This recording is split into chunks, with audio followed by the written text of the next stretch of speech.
garlic, onion, ginger, tomato, native chicken, blood with rice, ampalaya, fish sauce. First, lagay muna natin yung mantika. Ayan, painitin natin yung mantika.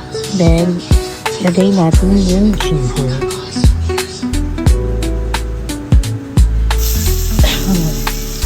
Pagkalagay ng ginger, igisa natin siya.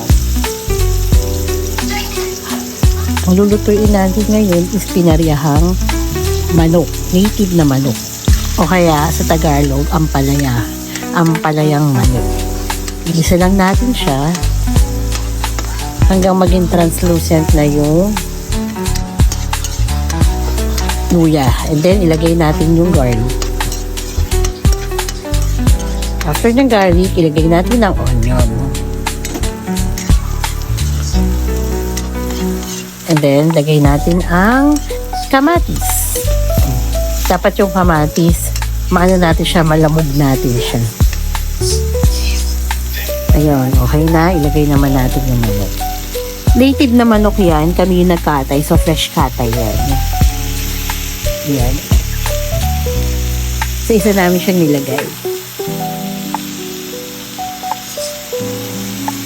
Then, pag nagisa na natin yan, tawag natin, hintayin natin na lumabas yung mantika niya bago natin siya lagyan ng patis. Ayan, lagay lang natin.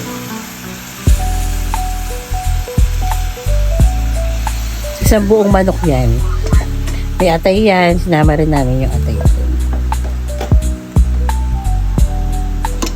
Ayan. Then, hinalo ko yan. At saka yan, hinihintay namin siya. Ayan, nakita nyo? Nagmamantika na siya. So, more mantika, more fun.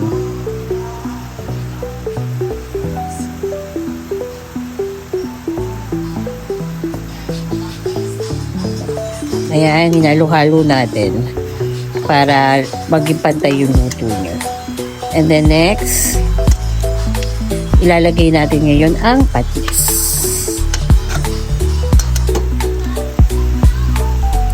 Ayan, igisa muna natin siya sa patis. Hayaan na muna natin ma-absorb niya yung lasa ng patis. Pagluto na yung patis, maaamoy mo naman pagluto na yung patis. Tatakpan mo ngayon siya ngayon para maluto yung patis. And then, pagluto na yung patis, open mo na siya. Ilalagay naman natin yung dugo na may kasamang bigas. Ayan. And then, hayaan natin maluto yung dugo na may bigas. Ayan, luto na siya. Ngayon, lalagyan naman natin siya ng tubig. Kukulo naman natin yung tubig ngayon.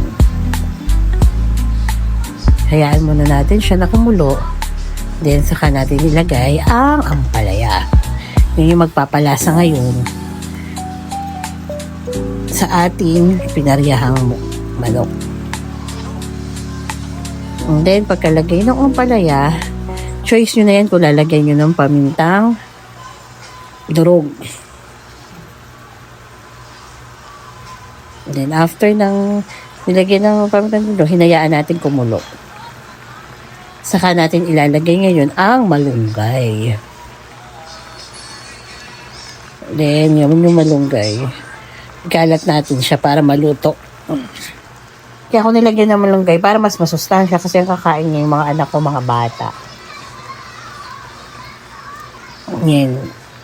Ayan. Yan lang, luto na yan. Siserve na namin sa mga bata. Yan. Sarap yan. Gustong-gusto ng mga bata. Masustansya siya. At sobrang masarap.